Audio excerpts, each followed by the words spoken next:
Simplifications in flagship theory for design हमारा topic है। ये बुक में 4-3 आर्टिकल है।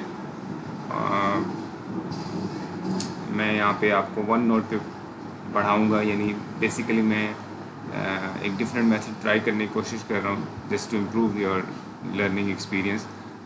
बुक तो आपके पास ज़ाहिर अवेलेबल है, तो आप बुक अपने तौर पे रीड कर सकते हैं। मैं आपको कुछ नोट्स की फॉर्म में, जिस तरह वाइट बोर्ड पे मैं पढ़ाता हूँ, इस तरह से मैं आपको पढ़ाने की करूँगा कोशिश। होपफुली ये बेहतर आपको समझ आएगी।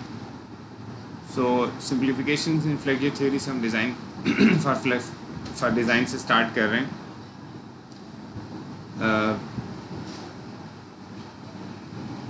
फर्स्ट जो सिंप्लीफिकेशन, इससे पहले भी हम कुछ एजम्पशंस को स्टडी कर चुके हैं, वो हमने पहले देख ली थी। जैसे हमने plane section will remain plane, ये एजम्पशन पढ़ ली थी।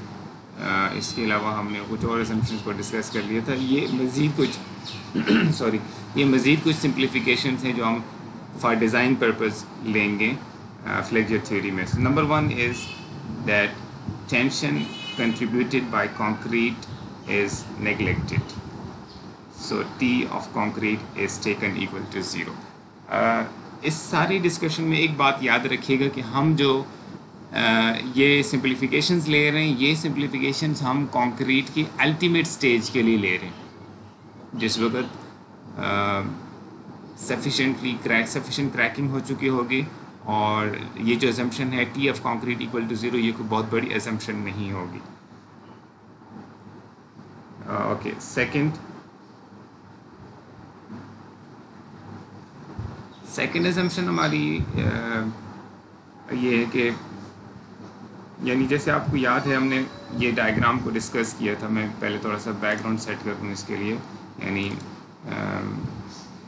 हमने ये मोमेंट कर्वेचर कर्व को डिस्कस किया था। अब ये एक सेक्शन है जिसमें जैसे जैसे मोमेंट बढ़ रहा है, कर्वेचर बढ़ रहा है, तो अब ये कर्वेचर बढ़ता जा रहा है आगे। मोमेंट की वैल्यू आल्दो इतनी ज़्यादा चेंज नहीं हो रही है, लेकिन फिर भी मोमेंट की वैल्यू में थोड़ी सी चेंजेस आ रही हैं। अब हमने एक सिंप्लीफाइंग असम्पशन रखनी है कि मसलन जब हम इस सेक्शन का अल्टीमेट कैपेसिटी, इसकी नॉमिनल मोमेंट कैपेसिटी, जिसको mn से हम रिप्रेजेंट करते हैं, जब हमने उसका इस सेक्शन का mn फाइंड करना है, तो हम किस कैपेसिटी को mn कहेंगे। यानी इस कैपेसिटी, इस पॉइंट पे जो इसका मोमेंट है, इसको कहेंगे, या इसके ऊपर किसके ऊपर कहेंगे। तो ये डिस्कस हो चुका था पहले भी। दो तरीके होते हैं इसके। एक तो ये होता है कि आप यूँ किसी परसेंटेज के ऊपर करते हैं कि जहाँ मोमेंट फॉल कर दे to a certain percentage of the peak, तो आप उसको अल्टीमेट मान लें। दूसरा तरीका ये होता है कि आप सर्टेन स्ट्रेन को, जैसे 0.003 या किसी और स्ट्रेन के ऊपर जो मोमेंट है, ज़ाहिर है हर जो मोमेंट है वो सर्टेन स्ट्रेन ऑफ कंक्रीट के ऊपर के करस्पॉन्डिंग है ना। यानी एप्सिलॉन सी मैक्स, अगर आपको याद हो, असाइनमेंट में आपको क्लियर हो जाएगा कि मैं क्या बात कर रहा हूँ अगर आप असाइनमेंट खुद बना रहे हैं। एप्सिलॉन सी मैक्स की सर्टेन वैल्यू स्टार्ट करके फिर हर पॉइंट हमारा प्लॉट होता है। तो एप्सिलॉन सी मैक्स की किस वैल्यू के करस्पॉन्डिंग हमारा जो मोमेंट है उसको हम नॉमिनल मोमेंट कैपेसिटी मानेंगे। तो उसकी डेफिनीशन ये रखी गई है कि मोमेंट कर्वेचर कर्व में जो mn की डेफिनीशन है वो ये होगी कि mn m की वो वैल्यू है which corresponds to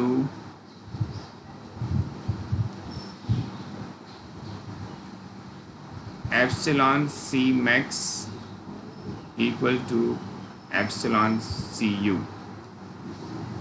ठीक है, एप्सिलॉन सी मैक्स एक्सट्रीम कंप्रेशन फाइबर में स्ट्रेन है जो कि मैक्सिमम होगी ज़ाहिर है, और फॉर अ गिवन लोडिंग, और epsilon C u maximum usable strain of concrete है। अब इसकी तरफ हम बाद में आते हैं कि ये कितनी लेनी चाहिए, या बल्कि इसको यहीं पे देख लेते हैं। ठीक हो गया। अब mn कैसे डिफाइन हो गया। mn मोमेंट, यानी हम सेक्शन का, हमें नॉमिनल मोमेंट कैपेसिटी चाहिए होती है ना डिज़ाइन के लिए, तो वो कैपेसिटी कौन सी होगी, जिसके ऊपर ये मोमेंट की वो वैल्यू होगी जो करस्पॉन्ड करेगी to epsilon C max equal to epsilon C. यानी जब एप्सिलॉन सी मैक्स एप्सिलॉन सी यू पे पहुंच जाएगा, तो उस स्टेज पे जो हमारा मोमेंट होगा उसको हम mn कंसिडर करेंगे। यानी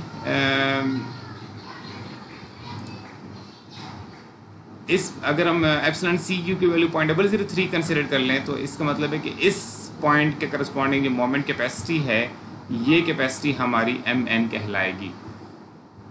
इससे हमारी कैलकुलेशन सिंप्लीफाई हो जाती है। और इस ये जो किस स्ट्रेन को आप यानी किस strain epsilon C max equal to epsilon C u हमने कहा यहाँ पे। अभी एप्सिलॉन सी यू की कौन सी वैल्यू चूज़ की जाए, इसकी वैल्यू कितनी रखनी चाहिए, 0.003 रखनी चाहिए, 0.035 रखनी चाहिए, 0.004 रखनी चाहिए।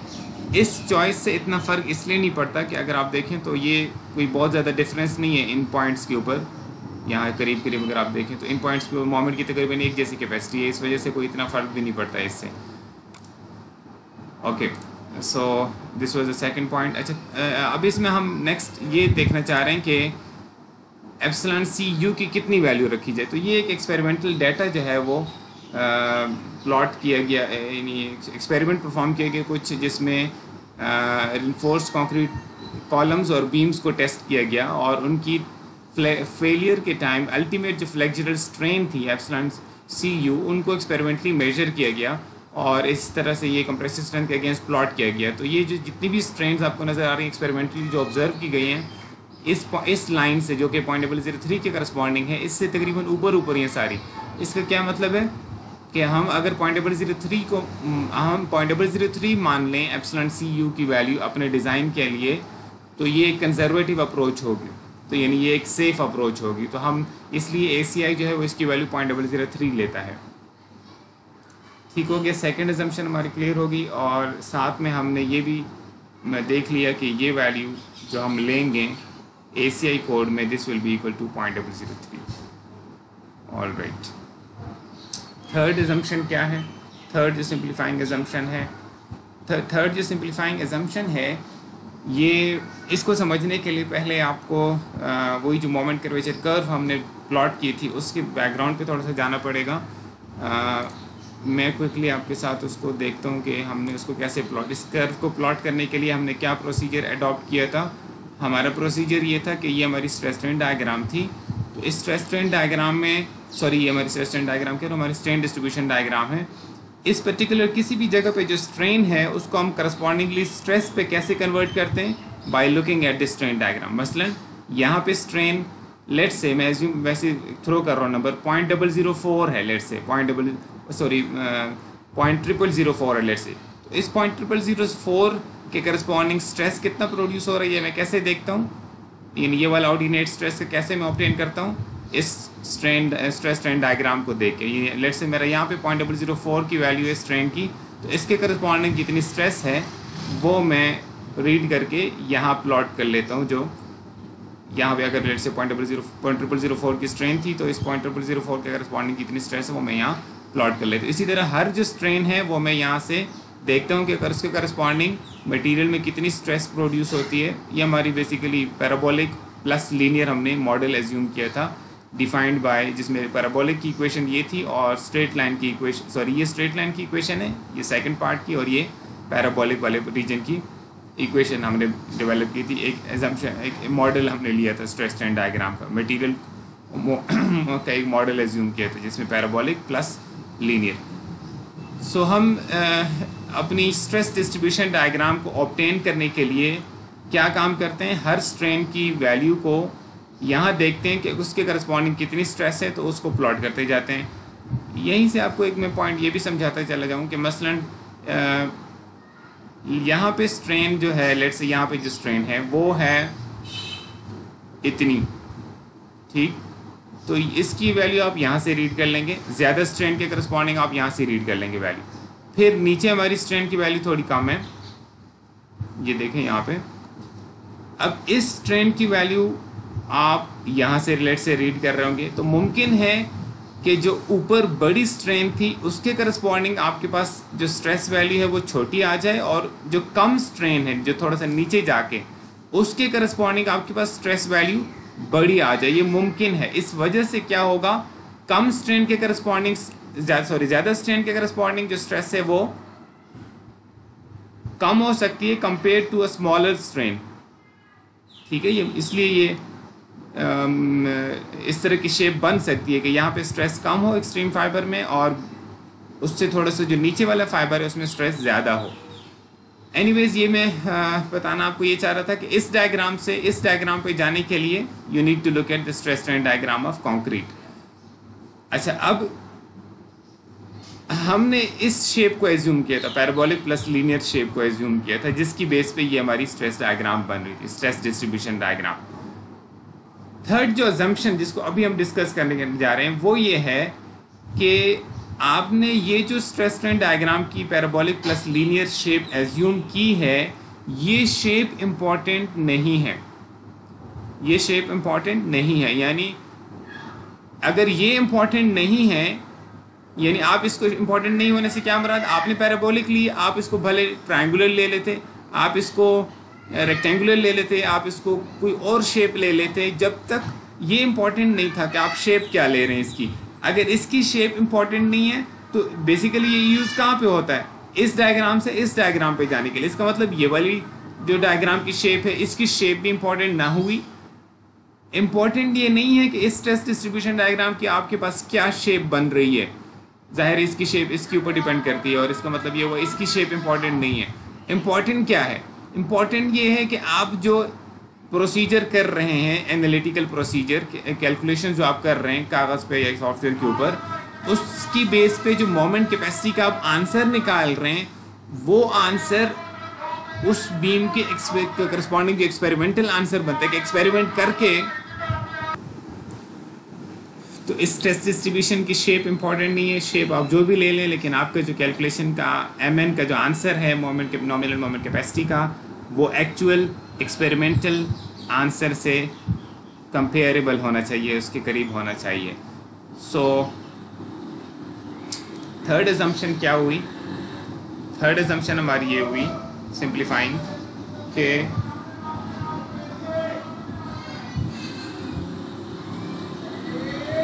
shape of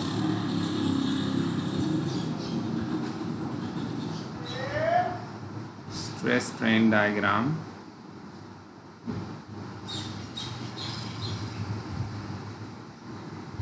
is not important, shape important नहीं है। इससे इसी का दूसरा मतलब ये है, इट मीन्स, इसी को हम लिख सकते हैं, इसका मतलब ये है कि शेप ऑफ स्ट्रेस, मैं इसको इस तरह लिख लेता हूँ, shape of FC versus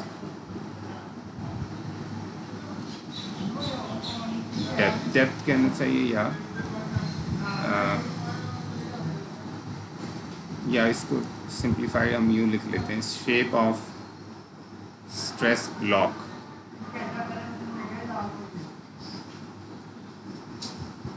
is not important. फिर इम्पॉर्टेंट क्या है, इम्पॉर्टेंट क्या है फिर,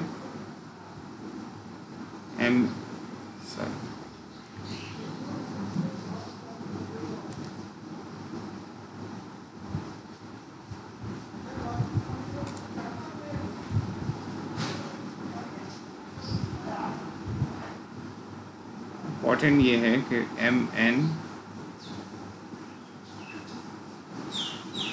calculated should be approximately equal to MN experimental।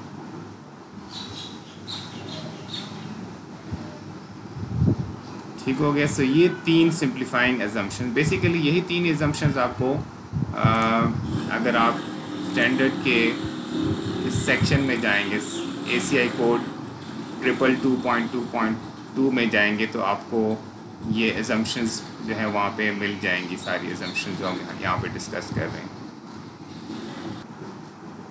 ये वो एजम्पशंस इनकी मैं बात कर रहा हूँ, ठीक है। ये तीनों एजम्पशंस हमने पढ़ी, तरतीब थोड़ी डिफरेंट, हमने पहले इसको डिस्कस किया, फिर इसको डिस्कस किया, और फिर इस तीसरे को हमने डिस्कस कर लिया। So this is what we have discussed, और ये हमने डिस्कस कर लिया है। अच्छा, ये जो तीसरा हम डिस्कस कर रहे थे कि जिसमें हमने कहा स्ट्रेस स्ट्रेन डायग्राम की शेप इंपॉर्टेंट नहीं है, लिहाजा स्ट्रेस ब्लॉक की शेप इंपॉर्टेंट नहीं है। इसमें एक चीज़ पहले हम थोड़ी सी जनरल हम पढ़ना चाह रहे हैं, वो क्या चीज़ है। मैं इसको कॉपी कर लेता हूँ इस डायग्राम को ताकि हम इसको यहाँ पे एक्सप्लेन कर सकें।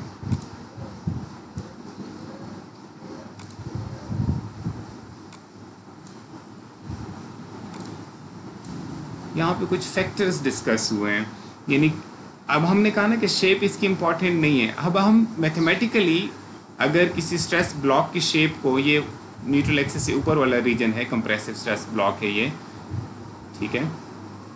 अगर हमने किसी कंप्रेसिव स्ट्रेस ब्लॉक को मैथमेटिकली डिस्क्राइब करना हो कि उसकी शेप क्या है, तो उसको हम 3 कांस्टेंट्स के थ्रू कर सकते हैं डिस्कस, कि नहीं उसको 3 कांस्टेंट्स के थ्रू हम उसको डिस्क्राइब कर सकते हैं। वो कांस्टेंट्स क्या हैं, उनको हम 1 बाय 1 अभी देख रहे हैं। पहला कांस्टेंट है K3। K3 क्या चीज़ है? K3 जो है, ये देखें, ये हमारे पास स्ट्रेस डिस्ट्रीब्यूशन की डायग्राम जा रही है सारी। इस स्ट्रेस डिस्ट्रीब्यूशन डायग्राम में अगर आप देखें तो कहीं ना कहीं एक मैक्सिमम वैल्यू ऑफ स्ट्रेस होगी। जैसे इस केस में इस पॉइंट पे मैक्सिमम स्ट्रेस है। अच्छा, ये मैंने पहले डिस्कस कर लिया कि ये कैसे हो सकता है कि ये स्ट्रेस आगे कम हो रही हो, क्योंकि अगर हम, ये पहले डिस्कस हो चुका है, होप मुझे रिपीट करने की ज़रूरत नहीं है, क्योंकि हो सकता है ये वाला रीजन ऑफ, ये वाला स्ट्रेस जो है वो स्ट्रेस स्ट्रेन डायग्राम के फॉलिंग रीजन से आप उठा रहे हो, जिसमें वो पीक से नीचे आ रहा होता है, और यानी इस वाले रीजन से हो सकता है ये आप उठा रहे हो ज़्यादा स्ट्रेन, और हो सकता है जो कम स्ट्रेस है, कम स्ट्रेन है, वो एक बड़ी वैल्यू ऑफ स्ट्रेस के करस्पॉन्डिंग हो। तो इस वजह से हो सकता है कि यहाँ पे स्ट्रेस की वैल्यू कम हो, यहाँ पे टॉप पे, और यहाँ पे स्ट्रेस की वैल्यू ज़्यादा हो। तो ये मुमकिन है इस बेस पे जो हमने, हमारे पास स्ट्रेस एंड डायग्राम का मॉडल है। So don't be surprised bye a smaller value at the extreme fibre. ठीक, अभी तक तो आप यही पढ़ते आ रहे हैं ना, क्योंकि लेकिन वो बेंडिंग स्ट्रेस थ्योरी में कि जी एक्सट्रीम, जितना आप न्यूट्रल एक्सिस से दूर जाते जाते हैं तो स्ट्रेस बढ़ता जाता है। वो सिर्फ उस वक्त होता है अगर स्ट्रेस और स्ट्रेन लीनियरली रिलेटेड हो। अगर ये लीनियरली रिलेटेड होती तो फिर तो ये, जिस तरह स्ट्रेन डायग्राम स्ट्रेट चलती है तो इस तरह ये भी स्ट्रेट चलती है, और फिर ये मैक्सिमम वैल्यू बनती है। बट एनीवेज, तो कोई ना कहीं वैल्यू एक मैक्सिमम होगी, ठीक, वो कहीं पे भी हो सकती है। ये हम अल्टीमेट स्टेज पे सारी डिस्कशन चल रही है। तो K3 क्या चीज़ है? अच्छा, वो जो मैक्सिमम स्ट्रेस है उसको अगर हम FC डबल प्राइम कह दें, उसको हम, उस मैक्सिमम स्ट्रेस को अगर हम as some fraction of FC prime represent करना चाहें तो उस फ्रैक्शन को हम कहेंगे K3। So K3 is what? K3 is maximum stress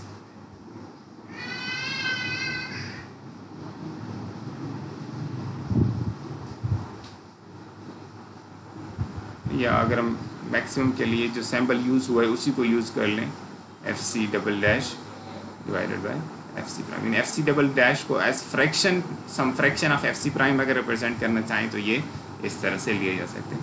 अच्छा, just to keep things in some context, K3 की यूजुअली हम वैल्यू लेते हैं, नॉर्मली ये बीम्स के केस में 1 ली जाती है, यानी जो इसके अंदर मैक्सिमम स्ट्रेस, ये डिस्ट्रीब्यूशन डायग्राम आपको याद होना चाहिए। ये डायग्राम है एक बीम में फ्लेक्सुरल कंप्रेसिव स्ट्रेस की डिस्ट्रीब्यूशन है अलोंग द डेप्थ। ठीक, इसमें जो मैक्सिमम स्ट्रेस है जो किसी भी डेप्थ पे लाई कर रहा है, उस मैक्सिमम स्ट्रेस को नॉर्मली हम लेते हैं कि ये कंक्रीट का जो मैक्सिमम यानी FC प्राइम होता है, axial compressive strength, cylinder strength जिसको आप कहते हैं, उसके बराबर होगी, इक्वल टू 1।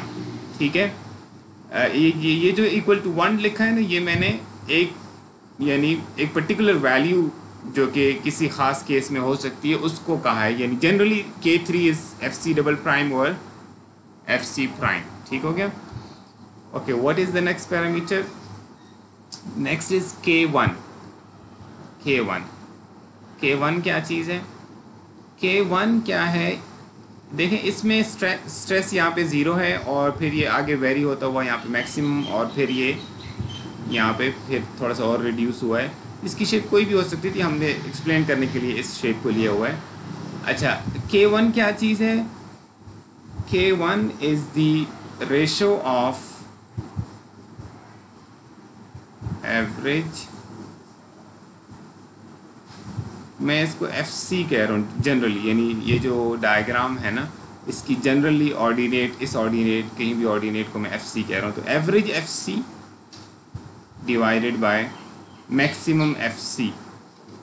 ठीक है, चले मैं एवरेज FC के बजाय एक टर्म यूज़ कर लेता हूँ, FC एवरेज।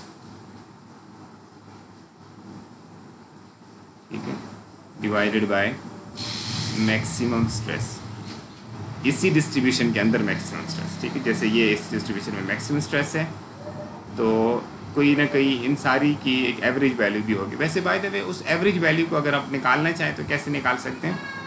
इस ये जो शेडेड एरिया है पूरा, इस शेडेड एरिया को अगर आपने कैलकुलेट करना हो तो आप शेडेड एरिया को इस तरह से कैलकुलेट कर सकते हैं कि आप इस डिस्टेंस C को मल्टीप्लाई कर दें with average ordinate, average stress value, तो ये अब आपके पास इस पूरे का एरिया आ सकता है। वो शेडेड एरिया किस तरह इसका मतलब लिया जा सकता है? C multiplied by FC average.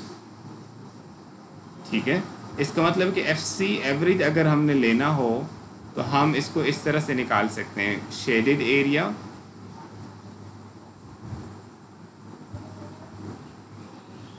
Divided by C।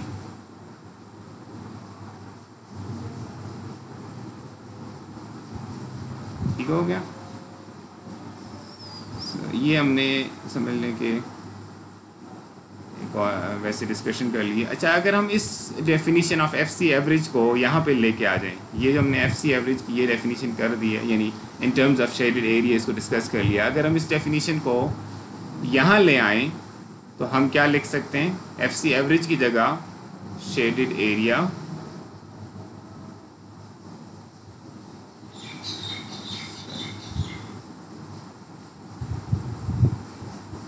Divided by C होगा और ये इधर आ जाएगा C इंटू FC, यानी एरियाज की फॉर्म में अगर हम देखें तो K1 क्या चीज़ है? ये शेडेड एरिया जो आपको दिखाया गया, दिस एरिया डिवाइडेड बाय कौन सा रेक्टेंगल का एरिया? इस रेक्टेंगल का area C multiplied by this FC average. ये देखिए ये वाला, ये क्या चीज़ है? C multiplied by FC double prime. ये बेसिकली ये क्या चीज़ है? जाहिर है ये K1 की वैल्यू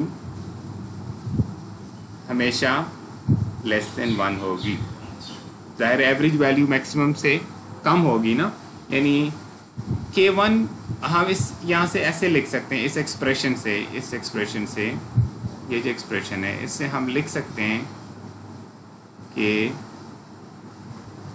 थोड़ा ज़्यादा मेस्ड अप हो गया, मैं ऐसे ही लगा देता हूँ। इससे हम लिख सकते हैं that FC average is equal to K1 times FC double prime. यानी इसका मतलब क्या हुआ?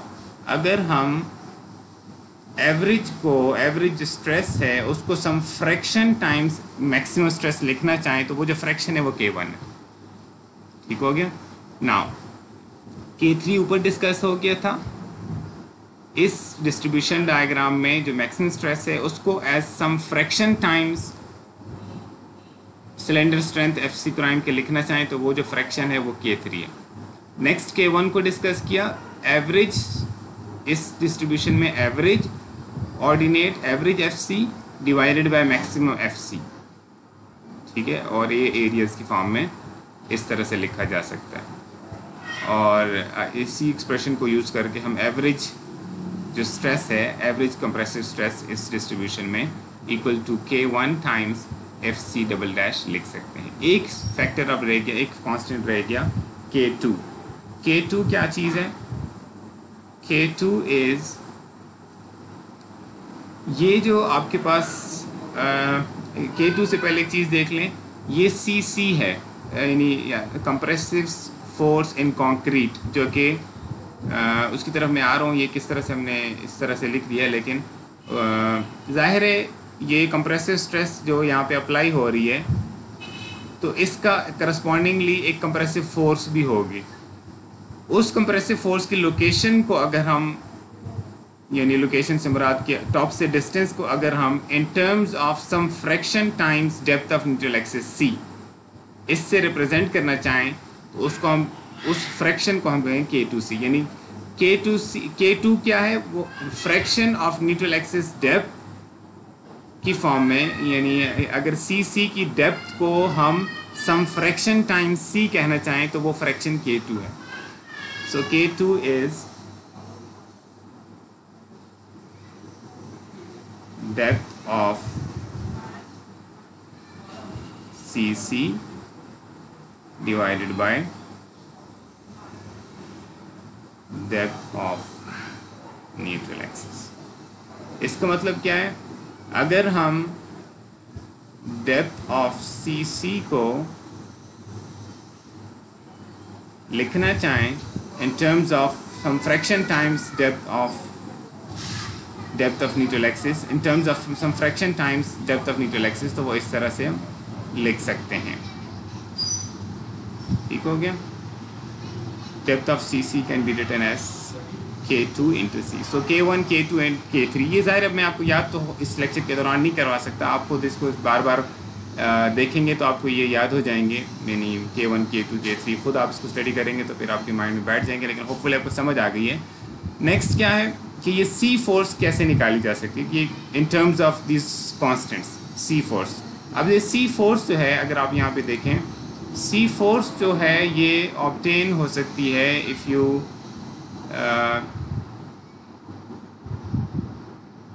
मैं इसको यहीं से एक्सप्लेन कर लेता हूँ।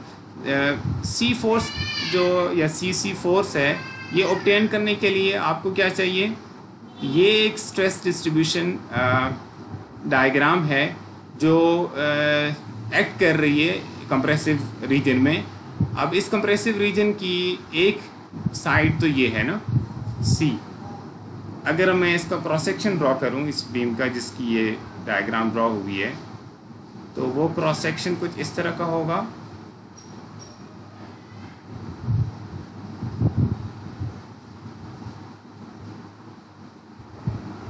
लेट्स से ये इसका क्रॉस सेक्शन है, यहाँ पे ये आपका डेप्थ ऑफ न्यूट्रल एक्सिस है। इस डायमेंशन को लेट्स से अगर मैं B कह दूं, विड्थ, अगर मेरे पास एक रेक्टेंगुलर सेक्शन है तो उसकी कांस्टेंट विड्थ होगी B, तो ये जो रीजन है ये सारा कंप्रेसिव में है। ठीक है, इसमें किस जगह पे कितनी डेप्थ पे कितनी स्ट्रेस है ये इस डायग्राम से पता चल रहा है। यहाँ पे 0 और ऊपर जाके ये सारे डिस्ट्रीब्यूशन। अब ये रीजन है जिस पे ये स्ट्रेस एक्ट कर रहा है, ये एरिया है जिस पे ये एक्ट कर रहा है। अगर हम एक एवरेज वैल्यू ऑफ स्ट्रेस जो इसके ऊपर एक्ट कर रही है इस एरिया पे, उस एवरेज वैल्यू ऑफ स्ट्रेस को इस रीजन से मल्टीप्लाई करते हैं जिसकी ये डायमेंशन है, ये वाली डायमेंशन तो इसके C है और दूसरी डायमेंशन B है। ठीक, इस B इंटू C एरिया को एवरेज स्ट्रेस से मल्टीप्लाई कर दें तो हम CC फोर्स ऑब्टेन कर सकते हैं।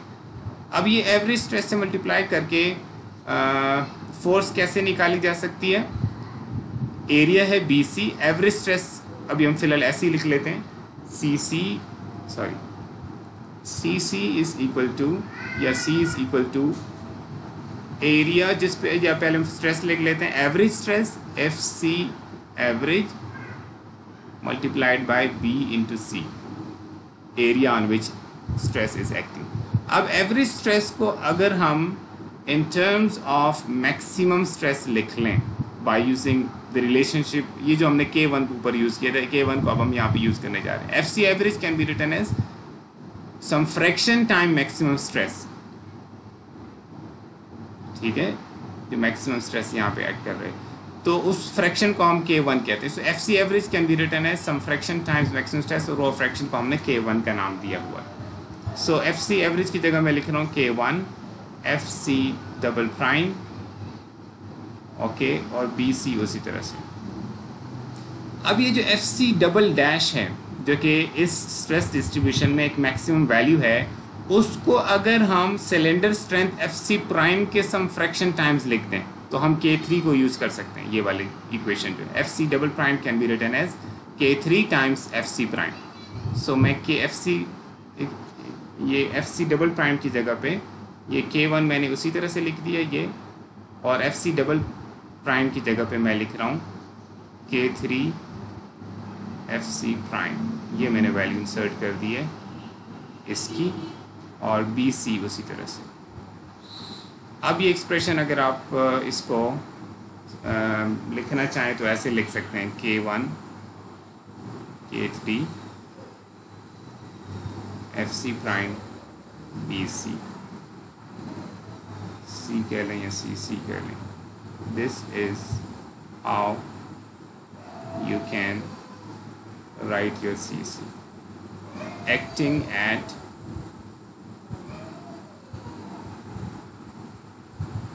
K2C distance from top, from extreme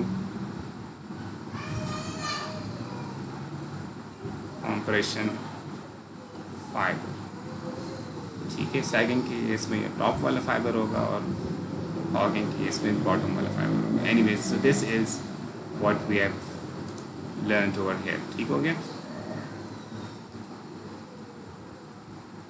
तो ये आपको कुछ वैल्यूज़ K1 K2 K3 के कुछ आपको हेल्प करने के लिए कि ये कैसे आप इनको इमेजिन कर सकते हैं कि ये कैसे, इनकी थोड़ी सी प्रैक्टिस है यहाँ पे। मसलन इस डायग्राम में ये आपका K3 FC प्राइम है, ये जो मैक्सिमम स्ट्रेस है इसको हमने बस FC डबल डैश की जगह लिख दिया K3 FC prime in terms of some fraction times FC prime. और K1 K2 ये आपको इस शेप से नज़र आएंगे। K1 क्या है, एवरेज ऑफ, इसमें जो एवरेज ऑर्डिनेट होगा वो ordinate divided by maximum ordinate. तो आपको नज़र आ रहा होगा यहाँ पे एवरेज और मैक्सिमम को ज़्यादा फ़र्क नहीं होगा।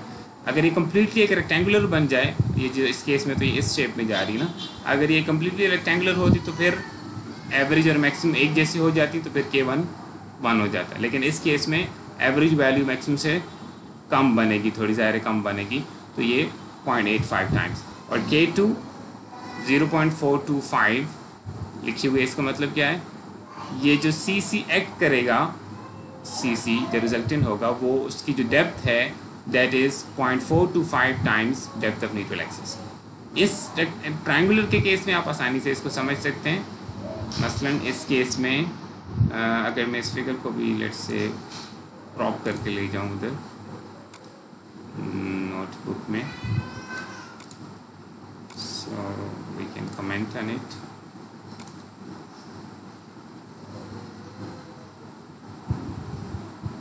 Okay, so इस पहले को हम डिस्कस कर चुके। सेकंड को अगर हम देखें तो इसमें K1 जो है वो क्या चीज़ है, एवरेज और मैक्सिमम की रेशो। इसमें मैक्सिमम ये है, ये मैक्सिमम है, और एवरेज कहाँ पे होगा, मिड हाइट के ऊपर, ये एवरेज है, ये एवरेज ऑर्डिनेट है। तो ये जो एवरेज है it will be half of the maximum, क्योंकि ट्रायंगुलर है ना, स्ट्रेट लाइन जा रही है, तो ये यहाँ मिड हाइट की, मिड डेप्थ के ऊपर हाफ ऑर्डिनेट होगा और ऊपर जाके फुल, तो ये K1 will be equal to 0। So average is half of the maximum, this K1 is equal to 0.5। और K2 क्या चीज़ है, इस केस में हम पहले CC की लोकेशन को देख लेते हैं। ये एक ट्रायंगल है, तो इसका सेंट्रॉइड कहाँ पे एक्ट करेगा, इसका सेंट्रॉइड एक्ट करेगा यहाँ पे, यानी इसका सेंट्रॉइड यहाँ पे कहीं होगा। मैं इस वाले ऑर्डिनेट की बात कर रहा हूँ, तो CC will be acting somewhere over here. तो ये जो डिस्टेंस है दिस इज 1/3 ऑफ C। अगर ये टोटल C है, ये टोटल C है ना, सेंट्रॉइड इसका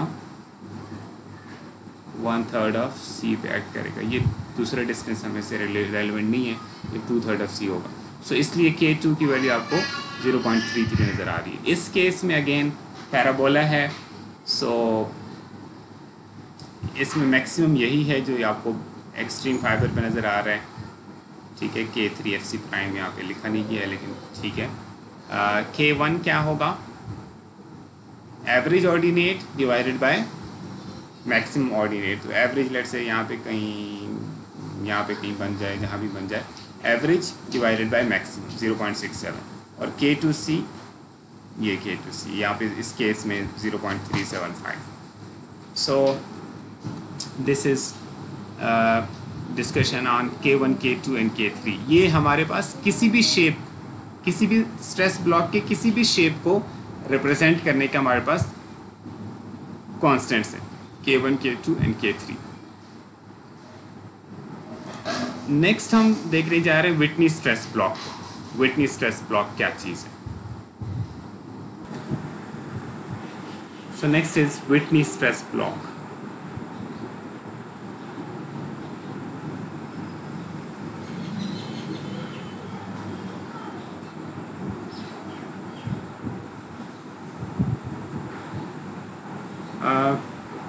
व्हिटनी स्ट्रेस ब्लॉक जो है, जैसे हमने ऊपर डिस्कस कर लिए 3 अजम्पशंस, उनके अंदर आप समझ लें कि एक बेस्ट वे है उन अजम्पशंस की. यानी let me explain this.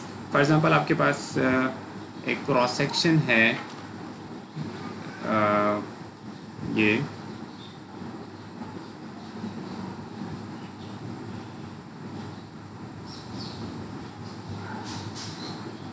Okay, और लेट्स से इसमें ये आपके पास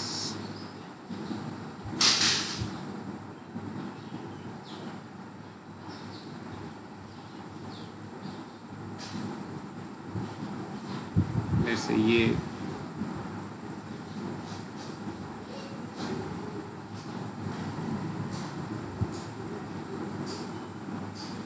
या लेट्स से मैं इसको थोड़ा नीचे ड्रॉ कर लेता हूँ.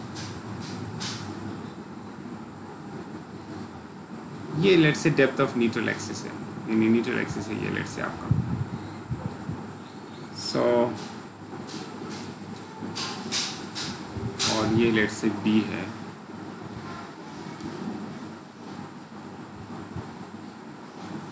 Width of the cross section, और ये डेप्थ ऑफ न्यूट्रल एक्सिस, इसको आप सी से रिप्रेजेंट करते हैं, सी,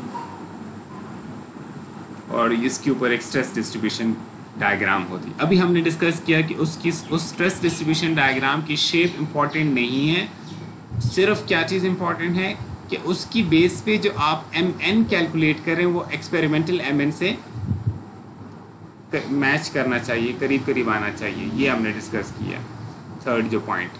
सो ये व्हिटनी ने क्या किया कि व्हिटनी ने, let me draw it first,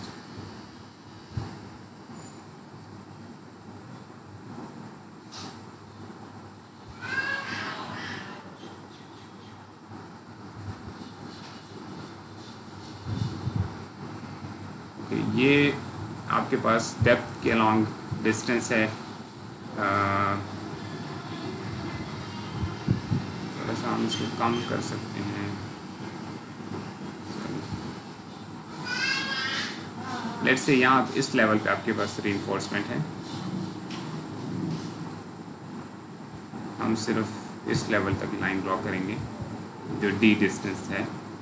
let's say ये आप यहाँ से ऐसे पहले ये लाइन ड्रॉ कर लेते हैं, रेफरेंस लाइन.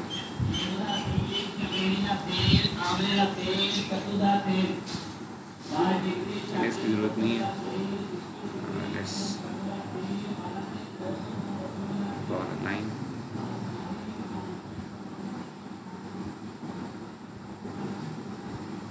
ये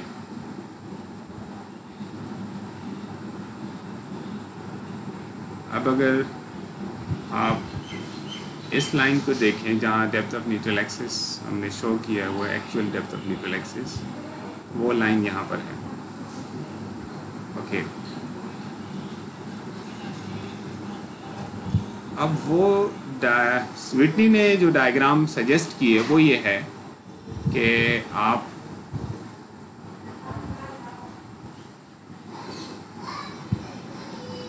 उसकी जो ऑर्डिनेट है वो प्लॉट करें।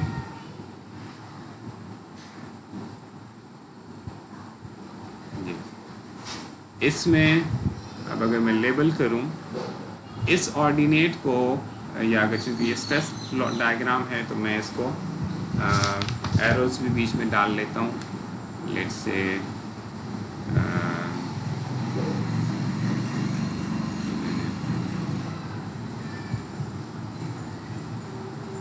चलो एरोज डालने तो मैं यहाँ से डाल लेता हूँ शेप्स।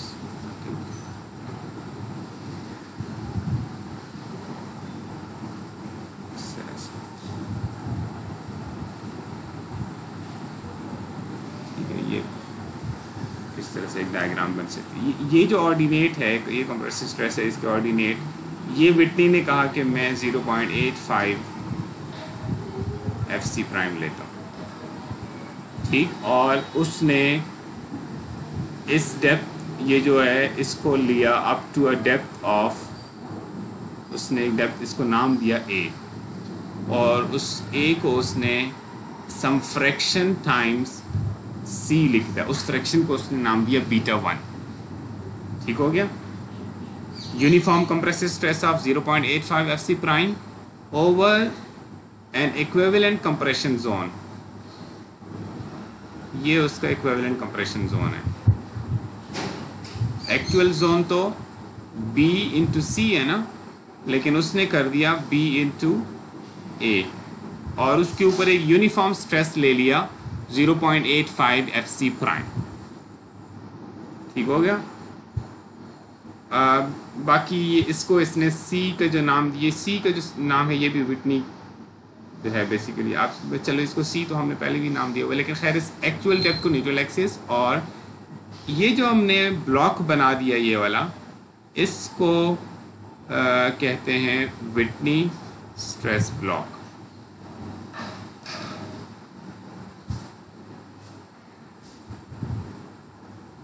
इसको हम दूसरा नाम इक्विवेलेंट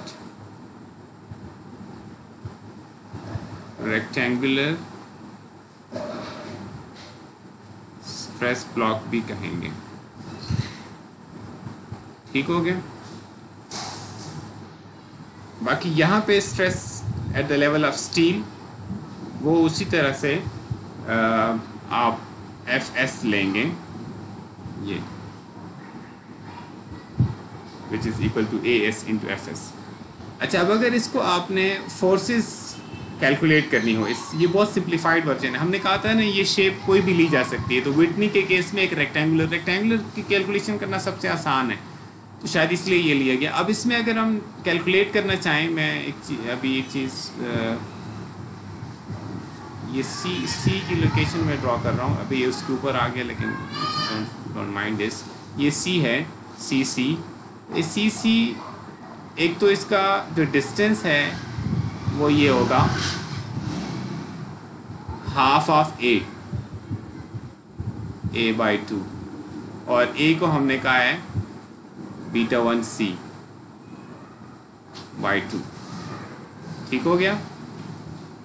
सो इसको अगर आप कंपेयर करें, जो हमने पहले वहाँ नाम दिया था K2C जनरल, जब हम जनरल किसी भी शेप के लिए डिस्कस कर रहे थे, इस पर्टिकुलर केस में अब इसको अगर आप कंपेयर करें, जो हमने अभी कहा है, इट इज़ हमारे केस विटनी के केस में it is equal to β1C/2, इसका मतलब है कि विटनी के केस में K2 बिकम्स β1/2।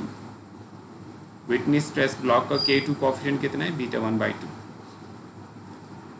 अच्छा, उसके बाद आ जाएं कि ये CC कैलकुलेट। अच्छा, अगर आप इसी में फर्दर और कोफिशिएंट्स देखें, सो K1 क्या होगा इस केस में, K1 क्या था, average stress divided by maximum stress 1, क्योंकि यूनिफॉर्म है ना, और K2 ऊपर डिस्कस हो गया इक्वल टू β1/2, और K3 इस केस में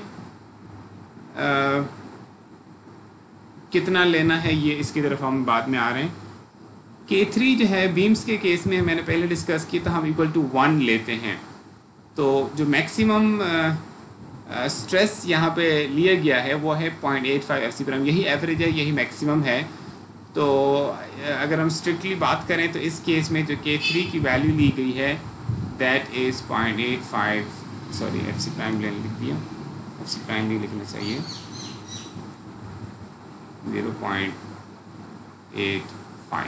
ठीक, ये विटनी के केस में ज़रूर, क्योंकि K3 की डेफिनेशन क्या की थी हमने, K3 वाज कि जो मैक्सिमम स्ट्रेस है, इस केस में यही मैक्सिमम है, उसको आप लिखें, मैक्सिमम को लिखें in terms of some fraction times F C prime. तो वो फ्रैक्शन क्या है इस केस में, 0.85। ऑल राइट, सो ये हमारे विटनी के कॉन्स्टेंट्स हैं, constants, stress block constants for Whitney stress block.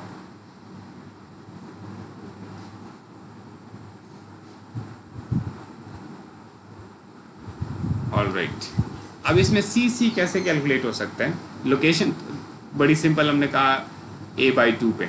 सो सी का मैग्नीट्यूड अगर निकालना हो बड़ा सिंपल हो जाएगा इस केस में, ये एरिया है जिस पे ये एक्ट कर रहा है, ये वाला area, equivalent compression zone B into A, और इस पे एक यूनिफॉर्म स्ट्रेस है 0.85 एफ सी प्राइम। सो बड़ा सिंपल हो गया, अब तो एवरेज और यूनिफॉर्म एक ही वैल्यू है 0.85 एफ सी प्राइम ये स्ट्रेस, और जिसकी इक्विवेलेंट एरिया पे एक्ट कर रहा है वो है B मल्टीप्लाइड बाय A। तो B मल्टीप्लाइड बाय A, इसको हम आप अगर वैल्यू पुट कर दें, सॉरी अगर आप वैल्यू पुट कर दें A की, तो फिर आप इसको फर्दर ऐसे भी लिख सकते हैं, A की जगह पे आप लिख दें β1c।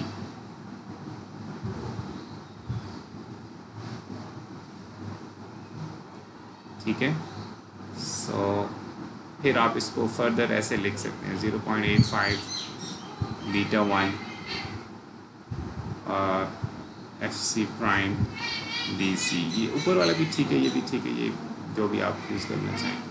So this is expression for C. ठीक हो गया, acting at A/2 which is β1 C/2 from extreme compression fiber. All right, so this is Whitney stress block। एक चीज़ है सब इसमें रह गई है कि β1 क्या लेना चाहिए। β1 के लिए जो वैल्यूज सजेस्ट की गई हैं वो भी एक्सपेरिमेंटल डेटा के ऊपर बेस्ड हैं। Yes, so those values are given by ACI code. Let me take you to those equations. ये इक्वेशंस हैं for β1 if you are using US customary system।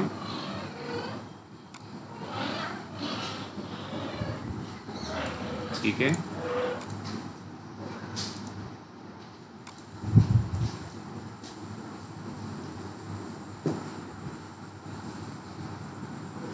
ये US customary system में use होंगी, और अगर आप यूज़ कर रहे हो अदर सिस्टम,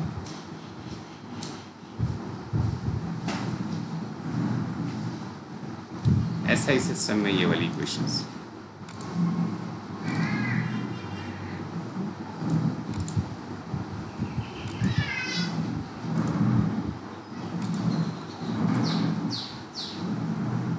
ये इक्वेशंस आप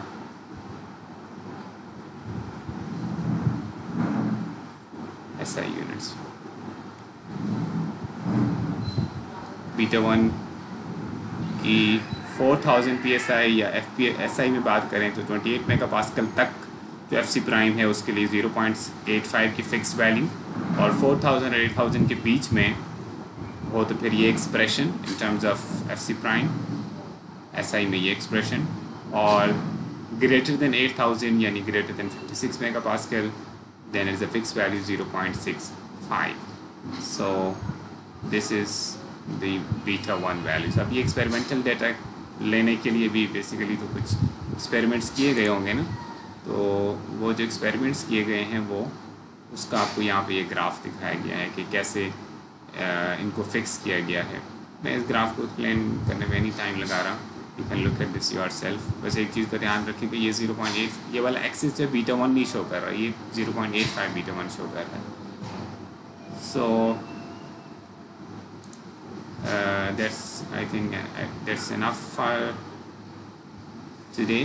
ये अल्फ़ा 1 जो है ये क्या चीज़ है, मैं थोड़ा सा इसको क्विकली बता देता हूँ। अल्फ़ा 1 हम 0.85 लेते हैं, लेकिन ये अल्फ़ा 1 है क्या चीज़। हमने कहा कि व्हिटनी स्ट्रेस ब्लॉक में हम एक यूनिफॉर्म स्ट्रेस लेंगे 0.85 एफ सी प्राइम। जनरली अगर हम बात करें तो ये है alpha 1 times F C prime, ठीक है। अल्फ़ा 1 आपको नज़र आ रहा है ना, generally this is alpha 1 times F C prime. लेकिन कुछ बहुत सारे केसेस के लिए अल्फ़ा 1 इक्वल टू 0.85 हो जाते हैं। बहुत सारे केसेस से मेरी मुराद ये है for F C prime up to 8000 PSI यानी 56 मेगापास्कल तक अल्फ़ा 1 इज़ 0.85। बीम्स में इतना हाई स्ट्रेंथ वैसे यूज़ नहीं किया जाता, तो खैर कॉलम्स में नॉर्मली हम ज़्यादा स्ट्रेंथ यूज़ कर लेते हैं, हाई स्ट्रेंथ पे चले जाते हैं। तो फिर उस केस में अगर 8000 PSI से ग्रेटर हो जाए तो फिर आप अल्फ़ा 1 0.85 के बजाय in terms of F C prime put करेंगे या, और फिर 18000 PSI बहुत बड़ी स्ट्रेंथ है, इससे ऊपर जाएंगे तो ये वाली वैल्यू, ठीक। ये एक्सपेरिमेंटल डेटा के ऊपर बेस्ड है सारा, यानी फिर आप हाई हो जाएगा एफ सी प्राइम 8000 से एक्सीड जब करेगा तो ये जो आप 0.85 एफ सी प्राइम लिख लें, ये जो 0.85 है इसकी वैल्यू जो है वो रिड्यूस हो जाएगी, 0.85 से थोड़ी कम वैल्यू होगी। कितनी होगी ये वाली इक्वेशन से आप कैलकुलेट करें। ये यूएस कस्टमरी की इक्वेशन है, एसआई की भी अवेलेबल होगी, लेकिन इस वक्त हमने सिर्फ इसी को देख लिया। So that's it, Whitney stress block. और ये जो डाटा अभी तक हमने डिस्कस कर लिया, ये एनफ है to understand the next topic. हम नेक्स्ट वीडियो में इंशाल्लाह डिस्कस करेंगे। So this is the end of this video.